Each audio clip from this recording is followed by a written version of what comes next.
Grand absent de la COP26, le président russe a récemment indiqué viser la neutralité carbone d'ici 40 ans. L'île de Sakhaline, à l'est du pays, souhaite être le premier territoire russe neutre en carbone en 2025.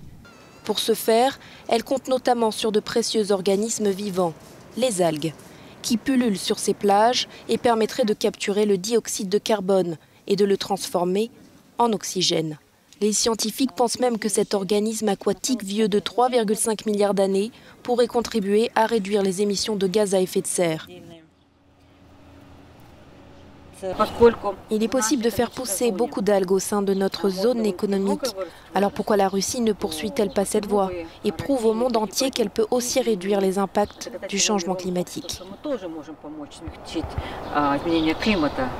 Mais Sakhaline ne mise pas que sur les algues. Elle installe des éoliennes et essaie de troquer ses mines de charbon contre du gaz naturel.